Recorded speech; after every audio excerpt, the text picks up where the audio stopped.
Hello dear students, welcome back to my channel Physics SPC Complexity का एक question. A wire of length 10 cm and radius √7 10⁻⁻⁴ meter connected across the right gap of meter bridge.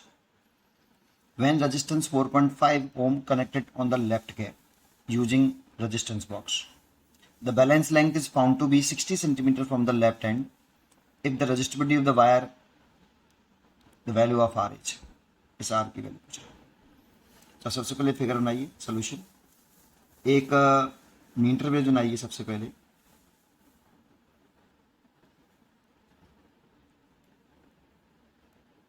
ऐसे एक metre bridge बना लिया. यहाँ पे ये 1 metre लंबा वायर होता है. Uniform area cross section and resistivity material same material. ठीक है. यहाँ पर ये कौन सा गैप है? Left gap. तो लेफ्ट गैप में तो 4.5 ओम का रेजिस्टेंस लगा रहा है.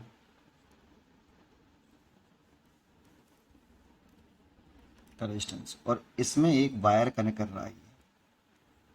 ये वाला एक वायर है ऐसा. इसका लेंथ दे रखी है उसने L 10 सेंटीमीटर और रेडियस दे रखी है R √7 × 10⁻⁻⁴. मान लो इस वायर का रेजिस्टेंस R है. लेट कर लो या R डैश लेट कर लो. क्या करूं? R डैश कर लेता हूं. इस वायर का रेजिस्टेंस R डैश है. ठीक है नहीं, क्योंकि यहाँ पे R तो पूछा है हमें. ठीक है नहीं, इस वायर का रेजिस्टेंस R डैश मान लो. ठीक है.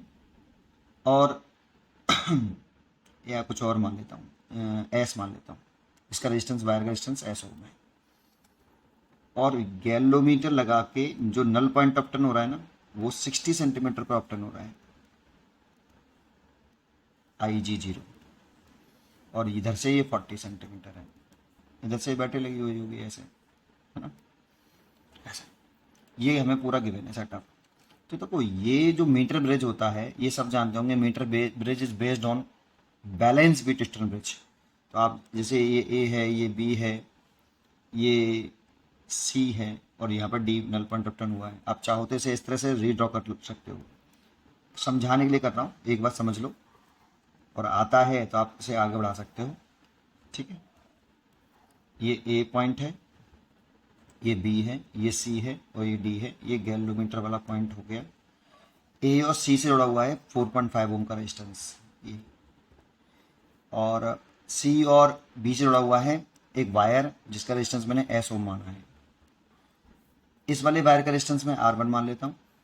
AD वाले वायर का और DB वाले वायर का रेजिस्टेंस मैं R2 मान लेता हूँ. तो ये R1 और ये R2. और गैलोमीटर में कोई करंट नहीं है. तो इफ IG अगर 0 होता है ना, तो इसका मल्टीप्लाई 4.5 और R2 का मल्टीप्लाई इसका अपोजिट वाले का और इसका मल्टीप्लाई इक्वल होता है R1 और S. बहुत से ऐसे कहते हैं कि इसका रेशियो और इसका रेशियो बराबर. तो 4.5 डिवाइड बाई S, तो S को नीचे ले आओ, R2 को नीचे ले आओ. सेम ही होता है. डिवाइड वाले कंसेप्ट से कर लो या फिर ऐसे कर लो. मैं ऐसे करता हूँ, इसका से मल्टीप्लाई कर लो, इसका से मल्टीप्लाई कर लो. बैलेंस अगर बीट ईस्टर्न ब्रिज है तो ये इक्वेशन आ गई. अब लेट कर लो इस वायर के एक सेंटीमीटर लेंथ का रेजिस्टेंस लैम्डा ओम पर सेंटीमीटर है. वायर के 1 सेंटीमीटर लेंथ का रेजिस्टेंस लैम्डा ओम है, क्योंकि रो और ए कांस्टेंट है तो रेजिस्टेंस लेंथ से डिसाइड होगा. तो लेट कर लिया मैंने कि इस वायर का 1 सेंटीमीटर लेंथ का रेजिस्टेंस लैम्डा ओम है. तो 60 सेंटीमीटर लेंथ का रेजिस्टेंस कितना हुआ? लैम्डा इंटू 60 ओम. और 40 सेंटीमीटर कितना हुआ? लैम्डा इंटू 40 ओम. 1 सेंटीमीटर लेंथ का रेजिस्टेंस लैम्डा, तो 60 सेंटीमीटर लेंथ का रेजिस्टेंस लैम्डा इंटू 60. ऐसे ही है. वैल्यू पुट कर दो यहाँ, है ना. और डायरेक्ट कर लिया करो. ये डायग्राम बनानी तो नहीं, इसका मल्टीप्लाई इसमें और इसका मल्टीप्लाई इसमें, है ना. इसका मल्टीप्लाई कर लो S और R1 का, और इसका इसमें मल्टीप्लाई कर लो 4.5 और R2 में. डायरेक्ट हो जाता है. ठीक है. बैलेंसिंग वाले केस में कर लो 4.5 R2 की वैल्यू पुट कर लो. तो R2 कितना है? Lambda into 40 is equal to R1 कितना है? Lambda into 60 into S. तो लैम्डा से तो लैम्डा कैंसिल हो गया, 0 से ये 0 कैंसिल हो गया, 2 से कट गया ये 3 बार और 2 से कट गया 2 बार.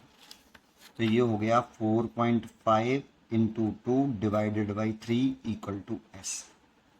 एस इस वायर का रेजिस्टेंस है ना। तो इसे सॉल्व करेंगे तो पॉइंट उठा लो 0, 15 से काट दिया, 15 × 45, 15 × 30, 2 से 2 काट दिया, एस बराबर आ गया 3 ओम। अब एस इज इक्वल टू, देखो एस इस वायर का रेजिस्टेंस आ गया, एस इक्वल टू होता है resistivity length upon area cross section लिखेंगे तो पाई आर स्क्वायर। इसकी रेडियस आप दे रखिए वायर की। इस वायर के लिए आप फॉर्मूला लगा रहे हो, एक वायर है जिसकी लेंथ एल है, रेडियस आर है, तो area cross section pi R square हो जाएगा। रजिस्टिविटी रो मान ली, रेजिस्टेंस एस है इसका, सॉल्व कर लो। एस के लिए तो 3 ओम दे रखे है ना, और रो दे रखा है आपको आर इंटू 10⁻⁻⁷। देखो rho resistivity of the wire R into 10⁻⁷ ohm into metre into L, L दे रखा है 10 सेंटीमीटर, तो 10 इंटू 10⁻⁻², क्योंकि ये ऐसा ही सिस्टम में दे रखा है, तो इसे भी चेंज कर लो। पाई इंटू आर, सेंटीमीटर में दे रखा है कि मीटर में, आर मीटर में दे रखा है, देखो ये मीटर में है रेडियस इसकी वायर की, ठीक है। तो ये है आपकी स्क्वायर है, √7 है, उसका स्क्वायर करेंगे तो 7 ही हो जाएगा। 7 इंटू 10⁻⁻⁴ का स्क्वायर करेंगे तो 8 हो जाएगा, 8 पावर। अब सॉल्व कर लेते हैं, तो देखो ये 10⁻⁻⁷ और 10⁻⁻², -9 और 1 प्लस की पावर है तो -8 पावर हो गई, और ये -8, ये पूरा कैंसिल हो गया, देखो ये पूरा। बस इसका मल्टीप्लाई इसमें करना है, आर निकल आएगा, तो 3 इंटू 7 इंटू 3.14, ये हो गया 21 इंटू 3.14। इस दोनों का मल्टीप्लाई करिए आप, इन दोनों का 21 का 3.14 का, तो ये आता है लगभग 65.94, अप्रॉक्सीमेट आ रहा है 66 ओम। आर की वैल्यू 66 ओम, तो आर जो है यहाँ पे 66 है, सो इसीलिए इसका सी चॉइस इज करेक्ट, 66। उम्मीद करता हूँ कि आपको ये जरूर समझ में आया होगा। पढ़ते रहिए और खुश रहिए।